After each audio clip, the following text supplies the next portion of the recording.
Caden Dutton, a third grader Good from morning. Cove. Good morning, Eastern Oregon. The AM live on EOA, your connection to Eastern Oregon. This is the March 7th version. And we're also on Roku. You know it. I didn't know we were starting already. Yeah. We were right till you the didn't hear wrap. the intro. EDD. Yeah, no, because I was looking up who sang the national anthem. Well, doesn't really matter. All right. Anyways. Well, how you doing, man? I'm good. New show today. We're going to film a new show today. I'm a little bit Yeah. nervous. You want to talk about that? I'm not nervous about it because the camera doesn't bother me anymore, but it's not scripted, so. Yeah. But that's how I operate. Yeah. So we're shooting a pilot for a cooking show, and which will be really fun. It's going to be shot right next door here at Marketplace Fresh Foods with Russ Gleason. And during the show, Russ will kind of talk to us about himself and what he does and who he is, and it'll be interesting because we're gonna shoot it in their kitchen. It's not live, but so anyhow, and and we're looking for sponsors. We're gonna be looking for sponsors for that show too. It'll be a lot of fun. Yeah, I mean, at the very least, I'm getting some free food out of it. That's right. I'm gonna get to eat something. Well, yeah, and me too. Yeah, the director. If there is anything left, he's gonna be snacking on something. If there's anything left, the only time you get the hand-me-downs, you're in the back. It's like that hot dog. I was just nice enough to cut you off a piece of that hot dog. That's what the talent thinks. They always think they're in charge when they're not really. Yeah. Nothing to do with being in charge, it's being in the right place at the right time. It's about knowing your surroundings and moving with. But I'm going to be in the kitchen switching. You remember that? You're not going to be in the kitchen. Yeah. You're going to be out in the I don't know where I'm outlying areas. I don't think so. It's going to be right there. You're going to have to get through me to get to the food. Yeah. So, I mean, there you go. Yeah. Okay. Well, yeah. Now that's something we both can agree on. All right. Let's do some sports. All righty. Oh, I got to do the thing. Sorry, we're a little off.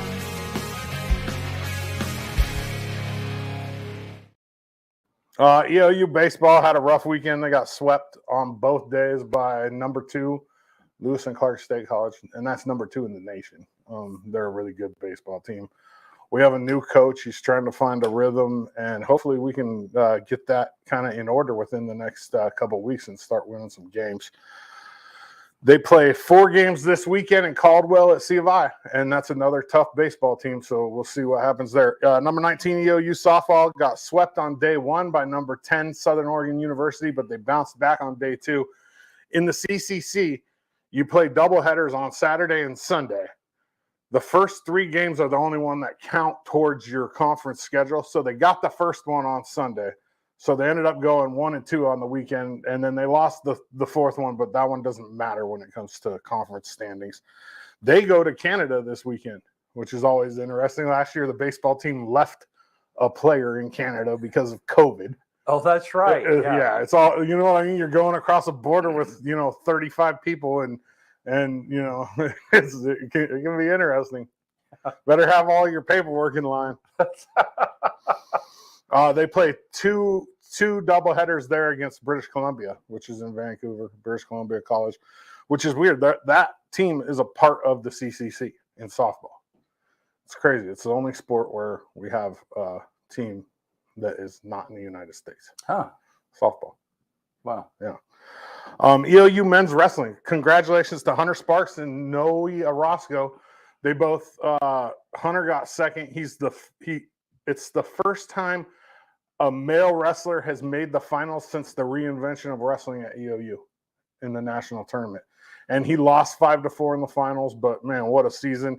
Both him and Noe were All-Americans for EOU. And Noe set the EOU men's wrestling record with his 3rd consecutive All-American in wrestling, which is awesome. I mean, he's a great dude too. And this is his 5th year. This is his, grad student year, and he's going to be gone. But man, I wrote a post to him on Instagram. I was just like, man, you don't know what, like, the kind of role model you are. My kid looks up to him. I mean, every time my kid comes here, we go try to find, you know what I mean? Yeah. Because he's that dude. He's the Max McCullough of wrestling. Oh, that's he cool. really is. Both EOU men's and women's basketball kick off the national tournament tonight. The women play University of St. Mary in Wichita, Kansas, and the men play Thomas More University in Butte, Montana. Both games tip off at 4 p.m. Pacific time. If you want to watch them, go to eousports.com and just follow the prompts. You can go to the place where you pay your $7.99 and watch the game. Should be interesting. The women's wrestling, they have their national tournament this weekend. We have 8 women that are going to wrestle in Jamestown, North Dakota for national title. And we have one of them has wrestled in the finals before, and she's back. So Nayeli Flores-Roque, Stephanie Blankenship, Paige Chafin, Kaylee Moore, Aaron Redford, who 2 years ago wrestled in the finals at 142, will wrestle at 136 this year, a weight down.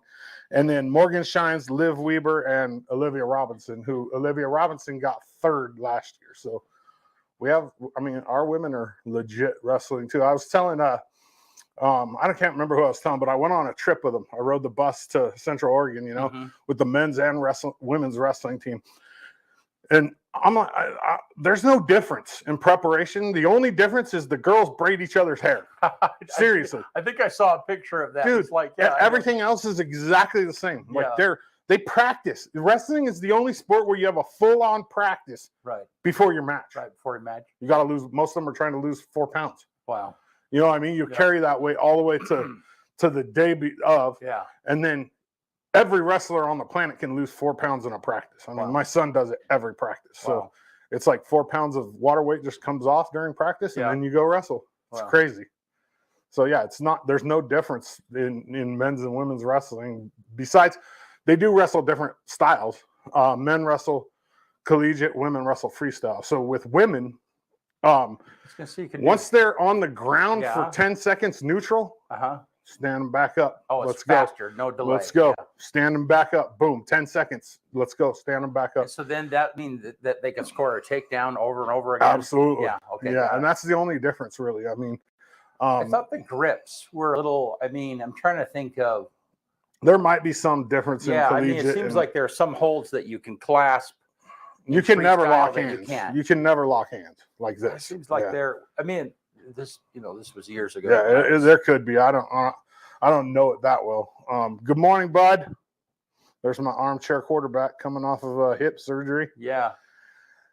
And we're in talks about maybe streaming LeGrand baseball this year, returning state champs. And they should be really good too. Yeah. I mean, they lost their 2 studs, obviously, Devin Bell and Cole, Jorgensen. But they should, they're deep. They got 4A pitcher of the year coming back, and Jay Scow. He pitched that beauty in the state championship game. They have this group of seniors is the group that went to San Bernardino in Little League. So this is, and then I've told numerous people this, but I feel like outside of wrestling, after this year, we're going to struggle a little bit in sports, LeGrand. We're going to have to pick it up. Just because the team hasn't been. Just because we don't have built, yeah, we don't have that same group, you know what I mean? Grit. And a lot of that, and I'm not bashing on anybody. This is just my personal opinion. A lot of it has to do with the parents. I mean, and when, you got to start 5, 6, 7 years old and stick together, and it's crazy. I know. Can you imagine? And you and I have talked about this, the amount that those parents have invested. I asked them. Yeah. I asked the kids that are seniors this year. Yeah. I sat down with them. I know them all really well. Yeah. And I said, hey, how much do you guys think you spent on baseball as a unit throughout the years? Over $1 million easy.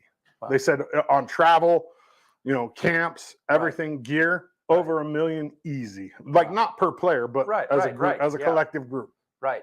And that's a lot of money, a lot of time too. Yeah. You're talking traveling. The state tournament, we had to go over there twice. Yeah. The first day it got rained. So that's 2. And that was when gas was like $18 a gallon. That's right. That was $18. But that was right. It rained. Yeah. It rained, and there was you were there. I was there over both trips. Both times. I remember. Yeah. Yeah. Yeah. And there was So it was scheduled like on a Friday, and they didn't end up rescheduling it on until a Saturday. Tuesday. Yeah, it was a Saturday day game. We got over there Friday night. It got rained out. Yeah. We come back. We go back over Tuesday, and then they played on a Tuesday night, which sucked. I mean, because we would have had way more fans over there on a Saturday, and we did. Yeah. But it got rained out. So, yeah. Yeah. Yeah. Wild. Yeah. But LeGrand baseball should be good this year, so pay attention to that. They're gonna be tough. And then one more thing before we get done with sports. They announced I told you guys about the East-West Shrine members from the Valley that were announced. They announced the alternates, and we have 2 LeGrand kids that are alternates as well, Noah McElmoyle and Jared Armstrong. So we might see both of them in that game too. Cool. And another kid that I coached from Dallas. So we might see him too. Fun. Yeah, this year for East-West Shrine is going to be different for me. It's like, because there's kids that I've coached that are coming through now, and it's gonna be cool. Like, and from the west side, you know what I mean? Like, and so it'll be. I coached them when they were in middle school, and below, and then now they're seniors in high school, and should be interesting. And then possibly next year, my son might be. Who knows? That would be really cool. But I'm not gonna say anything about it because I don't want to be any kind of influence towards it. Yeah. Well, cool. Yeah. Let's take a look outside. The weather cam's working this morning. Sweet. Yeah. Looks good.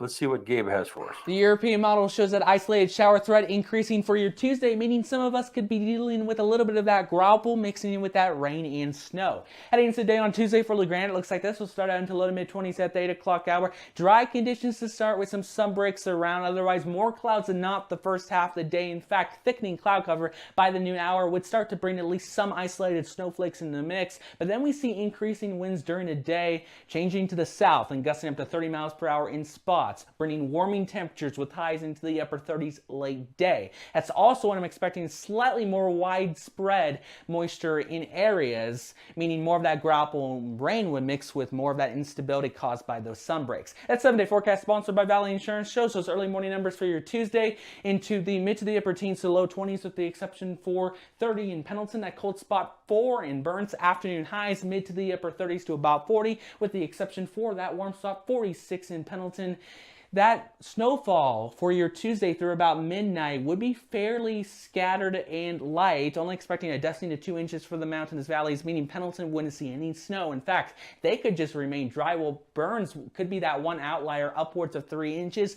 Otherwise, the rest of us will be only seeing widespread accumulations up above 6,000 feet with 2 to 6 expected. Although slightly different story Wednesday, maybe we see another dusting to 3 inches in slightly more widespread areas, and then Thursday goes on to be drier than not, before our best chance for widespread steady moisture would be for your Friday morning, starting out as a mix of snow, sleet, and gravel before that moisture becomes isolated and turns to rain during the day. That's kind of the trend throughout the weekend, and really it's next week I'm tracking those temperatures to warm into the 40s and 50s with increasing moisture potentially, so anything that falls looks to be just rain. Nice. Hey, you want to know something funny, BC? You know how on Facebook you can get the badges? Yeah. I got a notification yesterday. You have just became a top fan of Baker Bulldog Nation. I turned it off. You didn't want to be the No. you didn't want to be the top. I don't want anybody to know. Yeah. So the other day we talked about grapple. And and so I got a message from Gabe. Yeah, we did too. Yeah, and he's explained it. So remember, have you ever had Dippin' Dots? You know, I never have, but I know what they are. Yeah, they're these little teeny. So the difference between what I think we would call a skiff of snow is like a dusting. Yeah, and is these little Dippin' Dots. Dippin' Dots are like little ice cream. I mean, it's a patented. He wrote like 2 paragraphs. I know. Too. He explained it. Yeah.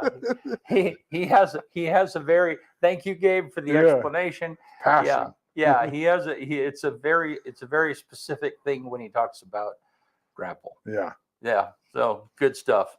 And I hear more and more. If you if you appreciate things of our programming, like our weather or sports or whatever it is that we do, and it always helps us when we hear. And I've had several people talk to me very specifically about weather. Gabe is going to be taking a little bit of a break because he's going to have jaw surgery in the middle of April. So we're not going to have him for a while. But so he's going to teach Benny how to do the weather. Yeah. Yeah, we could do something. That'd be funny, wouldn't it? Oh gosh. Yeah. All righty. Well, this morning we have Sherry Haeger, who is the mayor of Cove, Oregon, and she's going to be with us right after this.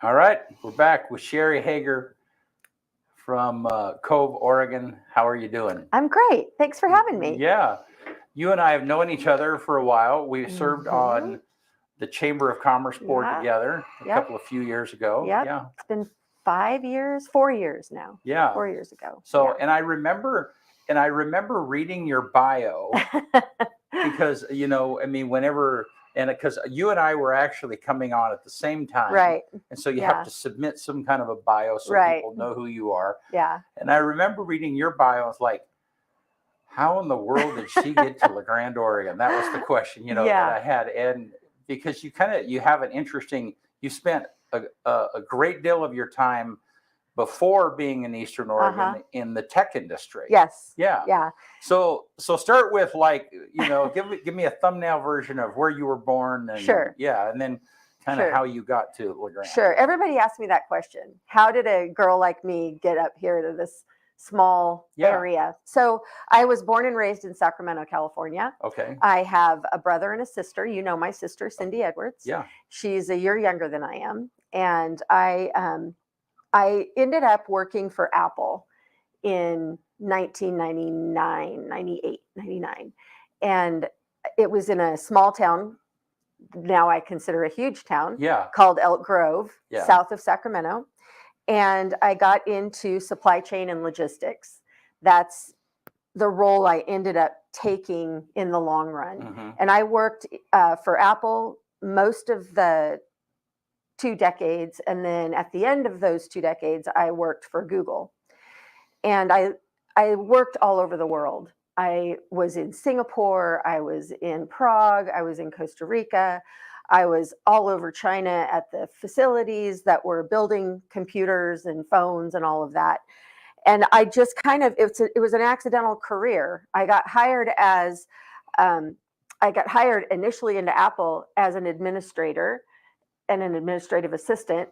And within 3 months, my boss said, do you want to be a project manager? Because I'm pretty organized and and I'm bossy sometimes, people say. You're laughing because you agree. Yeah, no, it's all right. I like to lead. Yeah, Let me say that. As you know, I'm totally fine with bossy women. I mean, I like. Yeah, it works out. It a good match. Yeah, it works out. Yeah. So I ended up going into project management, and he was the senior director for supply chain and logistics in the American region, so North American region. So I just work hard. I worked really hard, and when you work really hard, opportunities come. And so I worked really hard, and I ended up being promoted and promoted and promoted, and I ended up in more or less senior management at Apple. Google headhunted me, and I went over to Google. Spent a lot of time in China, spent a lot of time setting up call centers and customer service. I ended up working also in AppleCare for the online the online store, all kinds of different things. And I had a lot of opportunity. I learned tech. I feel like sometimes I have a PhD in analysis and technology, and a lot of focus on finances, the financial part of it, because it's all about making money, of course. Right. And so I ended up doing that. I just had so many different opportunities. And in the meantime, before that, I had 2 children. I was just talking to Kyle here, telling him my oldest is going to be 40 this year. So that might age me a little, but I don't mind. It's better than the alternative. And so I have 6 grandkids, and I traveled a lot in the 2 decades before I came up here. Okay. And so I got cancer, and that was a big blow to me that I was surprised. I think everybody is surprised when they get a cancer diagnosis. So I was surprised. And I also went through a divorce. So I had a lot of things going on personally, and I just didn't want to be gone all the time anymore. I didn't want to be living in another country. Mm-hmm. And so my sister and her husband are up here. I have an aunt and uncle that are up here. And I had never been to Union County until 2017. Wow. I was having a particularly rough day, and my sister calls me, who is also bossy, even though she's a year younger. She tells me what to do sometimes. She's smart. And so she just said, hey, Sherry, why don't you just hop on a plane tomorrow and come up here, and Mom and I will take care of you. And I'm like, okay. My mom and dad were moving up here too. Mm-hmm. And I remember they picked me up in Boise, and I was driving down Ladd, and then we came out into the expanse where all of a sudden you see Union County. And I'm like, I need to figure out how to live here. This will change my life for the better. Right. So I ended up telling Google I wanted to leave. They gave me a package and allowed me to leave. And in January, I came up and I moved to Cove, January in 2018. And that's how I ended up here. I didn't know if I was going to have a job. I didn't know what I was going to do. I only knew my family. Wow. And I never lived in a place this small before. and I didn't even realize how small it was until I got here. And I ended up being on the Union County Chamber of Commerce Board, like with you, like you mentioned. And I met a lot of great people. I ended up working in hospice, believe it or not.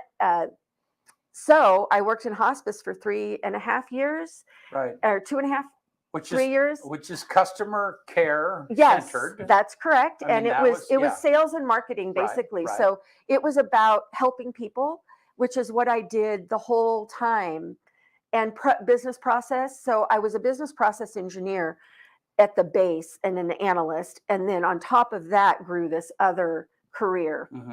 And so I ended up doing that for Heart and Home, and I worked for them for a while. And then I just really missed the tech part and the analysis part. And, when I was in sales and marketing for Heart and Home, I was alone a lot.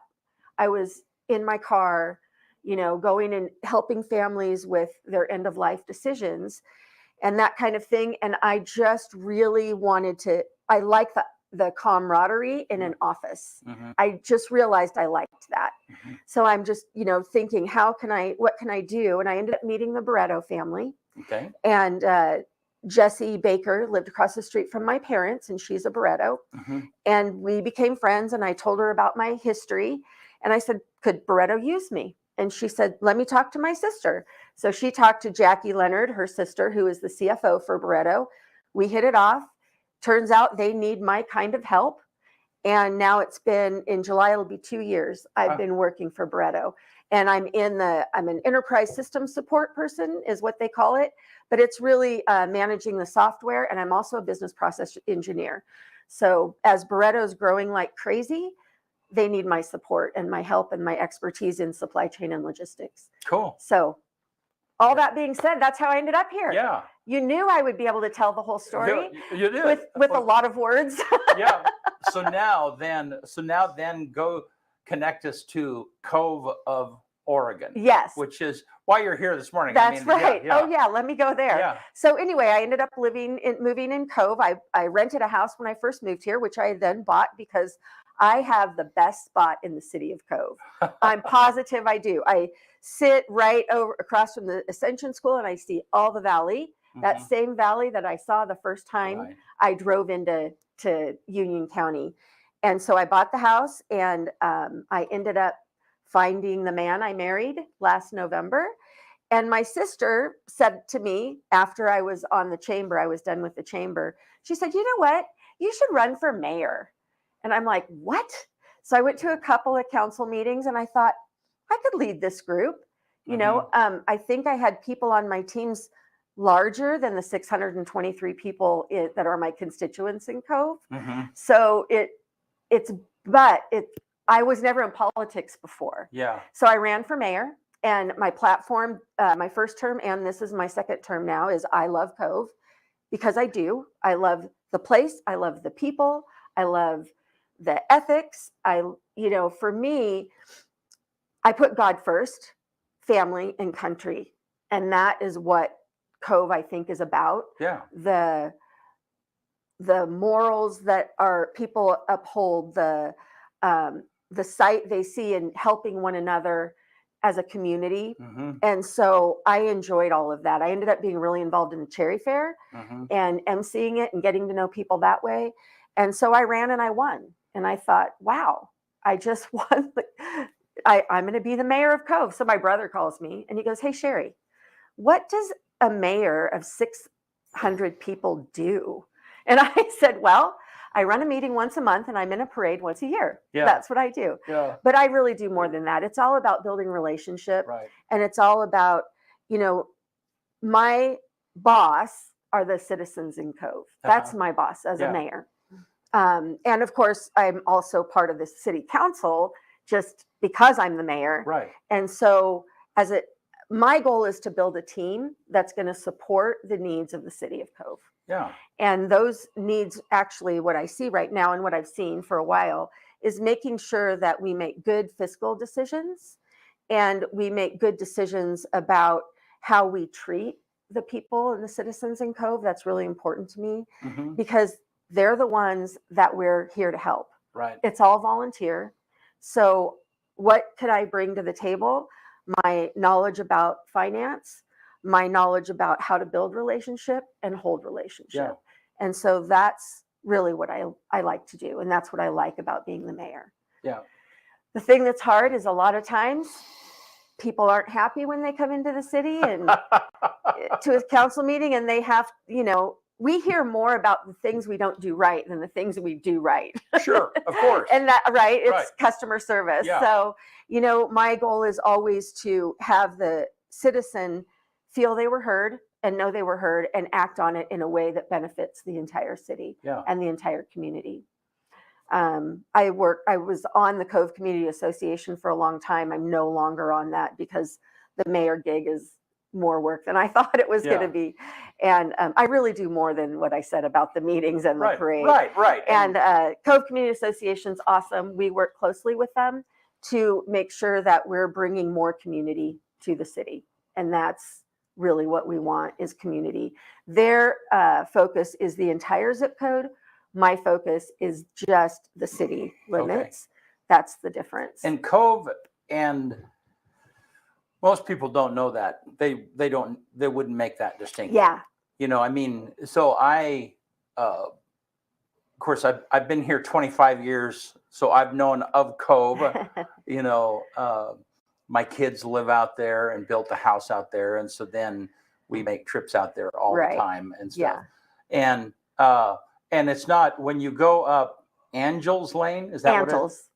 What's it called? Antles. Antles. It's like antlers, but not. Antles, yeah. So when you go up Antles Lane, you come across a little thing that says leaving the city limits, probably. Leaving the city limits, and there's a new speed bump there. Yes. Yeah. Oh, yeah. That's been interesting. Yeah, and on the other road that comes down by the high school, Haeger. So, but anyhow, but the point is that most people would think that that's all just Cove. Yeah. And even I learned that. I didn't know that until I ran for mayor. And I'm like, oh, you mean Conklin is in half? Like one half of Conklin Lane is Cove, the city of Cove, and the other one is rural Cove. Yeah. And so it's interesting. Yeah. Different rules apply when it comes to things like land management and transportation and all of that. If you're in the city versus if And you're rural. ATVs. Yeah, yeah. There's a Right. sign that says that. Guns, Yeah. shooting guns, Yeah. burning. There's Yeah. all kinds. Big, Yeah. Yeah, we let people burn, but there's rules.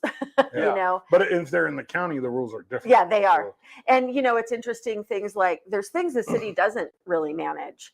Anything relating to law enforcement goes to the sheriff's department because we don't have any cops, Right. right? Except there's a ton That live there. There's a ton Yes. that live there. Yeah, I mean, it was funny because my son-in-law is a sheriff's deputy, and we were standing out in the field, or is actually my daughter Kelsey, and she's like, "Yeah, that's a retired cop. That's a state trooper. that's a Yes. yeah, I feel pretty safe. That's a LeGrand Police Department guy. Yeah, so there's lots of yeah. Luckily, we don't really have a lot of. We don't need a lot of police involvement, but when we do, Cody Bowen's been awesome. Yeah. And he's helped us in numerous situations where people are not happy with the way something's happening in the city. Yeah. And it's really not in our purview. Yeah. Animal control is one of them. We don't have animal control. We don't have any way to control animals. So they have to call the county. Yeah. And policing, there's other things too that just little idiosyncrasies. It's like, well, that's not really us. That's Union County planning, for instance. Right. People might come to the city and say, well, I want a permit to do this or that. And they want to build something. It's like, well, if you're in city limits, yeah, that's us. That's the city. Otherwise, you have to go to the county planning commission. Right. So we do a lot of education. But the mix of the people who live in the Cove area, let's say that, is a little different. I mean, there's a lot of physicians. Yeah. A lot of, I mean, it's a higher end. It's expensive to live there. No doubt about it. Yeah. And part of it is because it is on a slope. And so if you build up on that slope, you have a view of the valley. So that's certainly part of it. But I don't know. How does that affect Cove? Do you have, and again, you're the mayor of just a part of Cove, Yeah. Is that good or bad? Or well, it's indifferent really to me because there are people that are lower income that live there. Right. It's not as much. We don't have as much, but that is kind of a focus of the community in general. The Cove Community Association, for instance, they come to me once in a while and they say, what can we do to bring more housing that is more affordable to people? And, really it has to do with the way that the land is, it's split up and the way that the plan was put in many years ago about what you can build in the city versus outside the city limits. And so, if people want to put in, multi-unit housing like duplexes or something, there's a lot of rules they have to jump over that have been in place for years, since like the 50s or earlier even. Right. So right now we're concentrating on looking at, it's really a transportation planning thing because there's a plan in place that says, well, this can be a road. So it is part of the city. It's going to be a road. We have something now we're going to talk about tonight at the city council meeting. There's a street called Alder Street, and it's a piece of it's at one end of Cove and another piece is at the other end. And in the middle is where land is. And people can't build on it because maybe we'll put a road in there one day. So the people that own the land around it, they want to what they call vacate or have a vacation of that road, meaning then they can split up the property and build on it.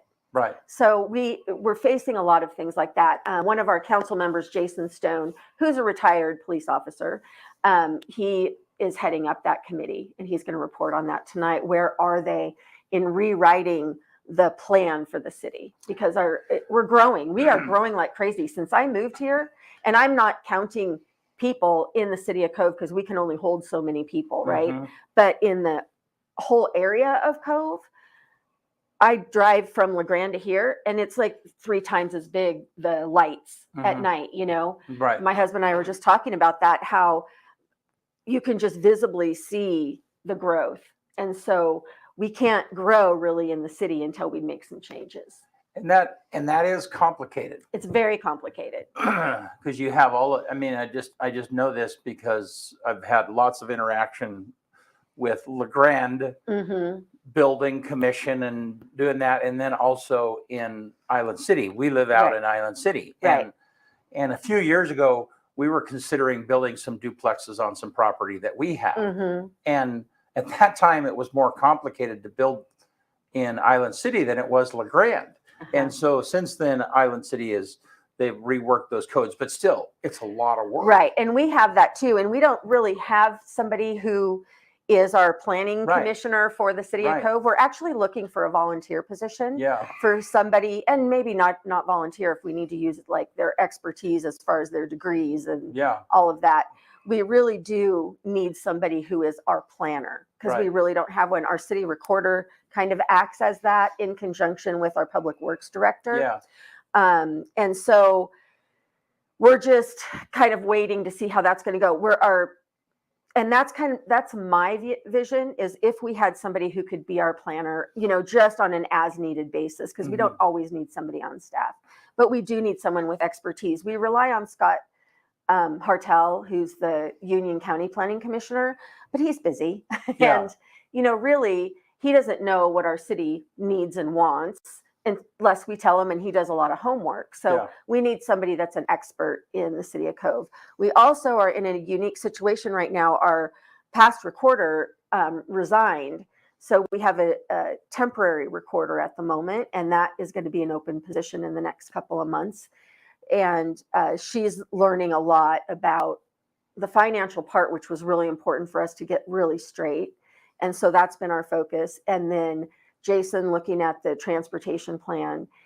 Those are kind of the big things that we want to get, that I would like to get settled before this term is up. Yeah. I plan on running again, but we'll see. It took 2 years to know what I was supposed to do. Right. I can imagine. It was drinking from a fire hose first. And I made mistakes. Oh my goodness, I made mistakes. But mistakes are just tools to learn. Yeah. So I think I'm a better mayor now than I was 2 years ago when I first started, but there's still improvement. So did you get any of this vibe of like, wait a minute, this chick from California? Oh, everywhere I go. Everywhere I go. And you kind of, I've overcome that now, I think.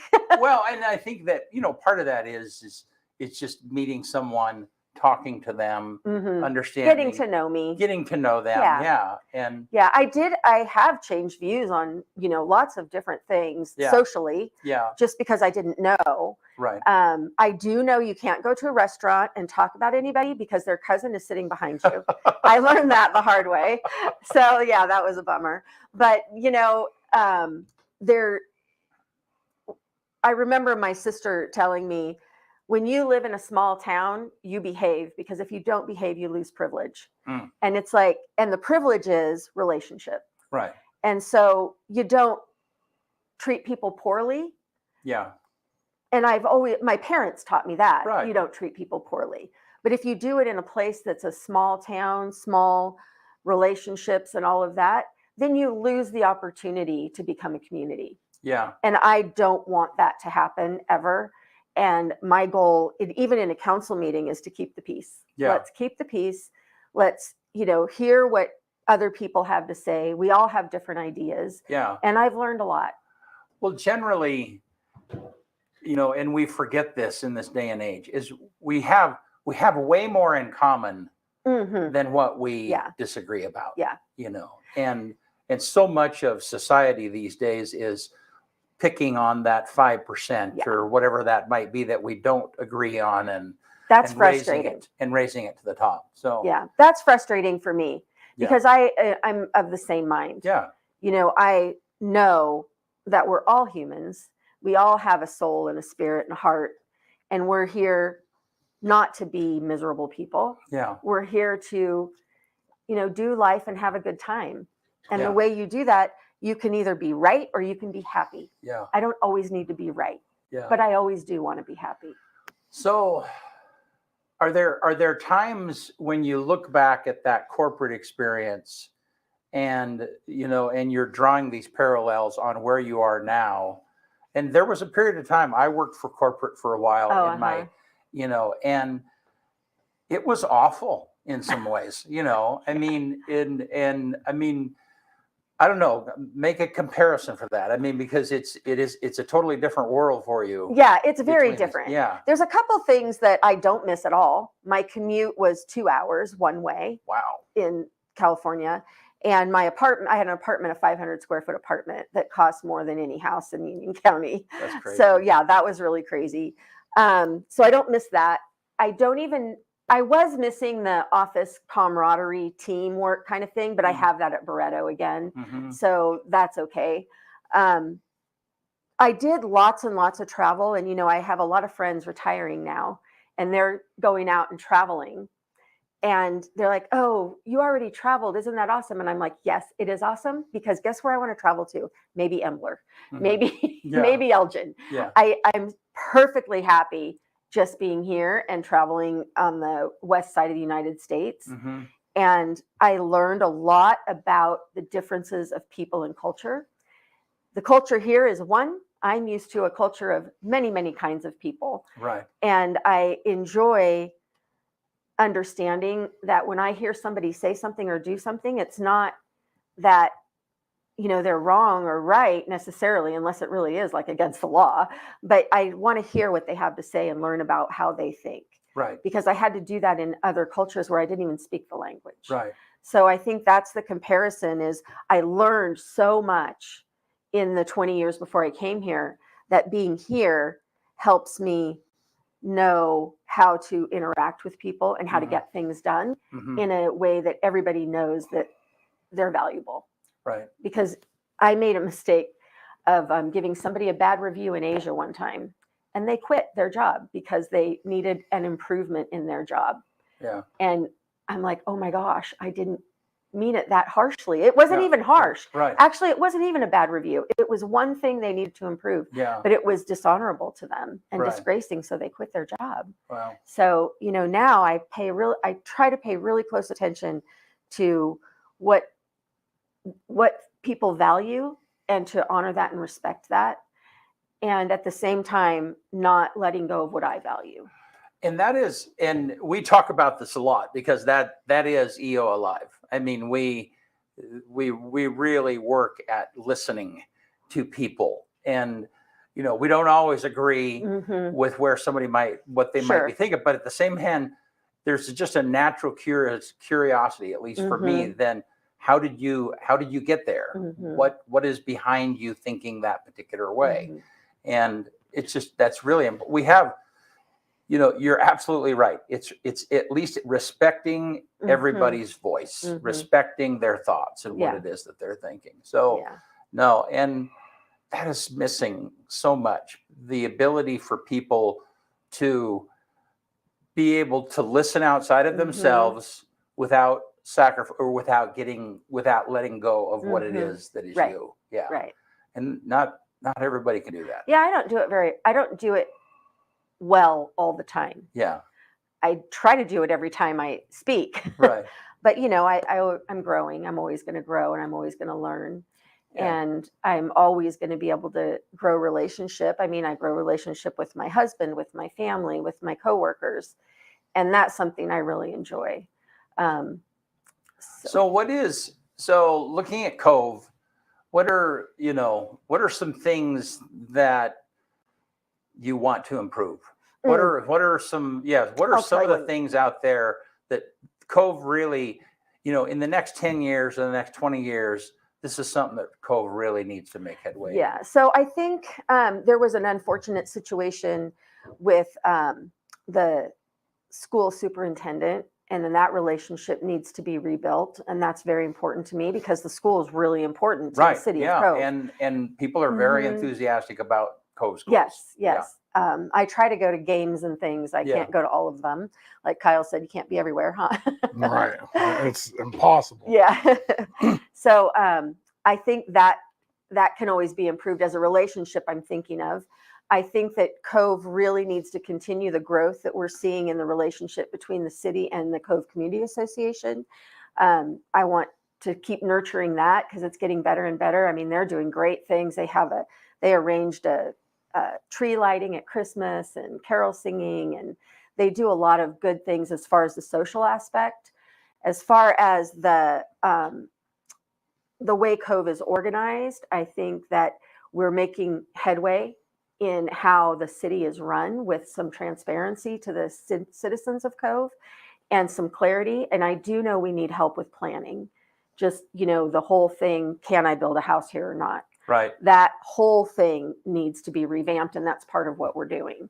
And that's important to me, especially if Cove does want to grow more, and if we do want to have more people there, what do we do to help foster that and facilitate that without losing our rural community? Right. We don't want to be a city, that is, a big apartments here and a duplexes here, and, we lose the single home kind of atmosphere. I don't think the citizens in Cove want to grow that much. Yeah. But there are areas, land within our city limits that can be used for housing, and we can't really do it with our rules right now.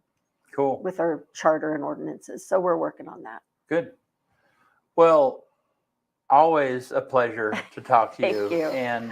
And so so do you use an Apple phone or a Google phone? Apple. You're an Apple I person am an still? Apple person. And the interesting thing is, when I worked for Google, they gave me an Apple phone. Really? So so that might tell you a little bit about why I have a preference. Yeah. I just think Apple's way better. And I think most of my family, I converted them years ago, mainly by just giving them phones. Yeah. Here's a phone, here's a laptop or whatever. Yeah. So I'm an Apple person. Yeah. I still have lots of friends that work at Apple. But that's funny because we're Android a PC, for life. We're a PC shop. No. Yeah. Everything we have is all PC. What's funny is most of my family is Apple. Yeah. And the other day, Michaela, we had been at their house and she thought I had left a charger there. And so she was like, "You're the only Android person I know." And I said, "Yeah, somebody in the family has to have moral value." Hey, they aren't going to be able to say that much longer, though. No. They aren't going to be able to say that much longer because everybody's being forced to go to USB-C. Yeah. Even Apple. Yeah. Because all these computers nowadays, like this computer, there's no USB on it. I know. Even. It's all USB-C. Yeah, I know. Hey, you just got to learn to adapt. Yeah. You have to know, and you adapt. Well, That's you know what I do. what's funny is that Tanya has an Apple, and we unloaded, or she updated recently, and we went to FaceTime last night, and you can now send someone a link from FaceTime, and even an Android person or a PC can jump into FaceTime. Yeah. So it's taken a lot. I mean, Apple has been so narrow in some of those things. Like, no, if you're not an Apple person, you can't use FaceTime. Well, but I got to be in meetings where Steve Jobs, before the iPod came out, when it was still. Do you remember the iMacs that had a color on the back? And the color was like blueberry or cherry or whatever, strawberry it was. Yeah. So anyway, those are the days when I went to work for Apple, and so I got to hear Steve Jobs before it got too ginormous for him to just talk to us regular Joes. Yeah. Talk about his focus. And that's something else. If you want to do something well, focus. Just keep your focus. And that's why it was narrow, because he had a vision. When he introduced the iPod, there were there was a quad. And there was the iPod here, and he said, and I have a plan for these other three things, which became then a desktop, a laptop, and a phone. But we didn't know that when he introduced it. Right. And then when he introduced the phone, all of us that were on the logistics team got one of the first phones. And that was brilliant when he gave us all a cell phone, because you know what that did? That tied us to work. Yeah. That was brilliant on his part. Right. Because now our focus was helping Apple. Right. In those days, I was very young and had a lot more energy, so I didn't mind. Yeah. These days, I'm like, it's 8:00. I'm done. So, yeah. Anyway, I was on the ground floor of all of that. So I'm, some of my heart is there. Of course. Not just the fact it's a better phone, which it is, but I'm sitting between two Android guys. It doesn't have a back button. That's the other thing. It's like, yeah. I mean, that's every time I pick up Tanya's phone, I'm like, done? What do I do? What do I push here? How do I get back? No. Yeah. That's how you do it. Is that it? Yeah. Okay. All right. Good to know. You'll have to try it. Yeah. All right. Well, thanks for jumping in with us today. Thanks for having me. This was fun. I always a pleasure conversation. Ditto. Yeah, I'm glad you're out there. Congratulations Thank on you. being married. Just how long? Thank you. We were married November 26th in the little white church there in Cove Oh. with our family mainly and some of our best friends. And it was very small and intimate and sweet. And our 3 dogs were in our wedding. Wow. We have 3 border collies and they were in the wedding and they did great. Now, and is your husband, is he an Eastern Oregon person? He is. He grew up in Union. And his name's Mace Cadwell. Wow. With Royal Rock. So you are like fully Eastern Yes, Oregonian except now. he confuses me. Man, he's got sayings I never heard before. Sayings? Yeah, sayings like, I can't even think, like higher than a cat's back or something. Yeah. I don't know. I write Like- them down in my phone because I'm like, what are you talking about? What does that mean? Yeah, and it's not a creek, it's a crick. I learned that. Yeah. You know, Okay. it's not Catherine Creek, it's Catherine Crick. Correct. Yeah. So yeah, I have a whole other language to learn. That's right. Well, thanks for being with us Thank this morning. you for having and me. Thanks. And Thanks for having me. Yeah. we're trying to, part of what Eastern Oregon Alive is to engage all of Eastern Oregon. And so we're going to be inviting the mayors and That's the leaders great. of different communities in Sure. for these kinds of things. And so, so we'll have you back. Sure, I'd love it. Yep. I Yep. love hanging out with you guys. Yeah. And Very fun. you have a city council meeting tonight. Yes, we do. It's the first Tuesday of every month. And where's it And at? it's at 7:00 on Alder Street at City Hall in Cove. Okay. It's like 2 blocks from my house. I right. can see the front door. All right. All right. Thanks a bunch. We'll be right back.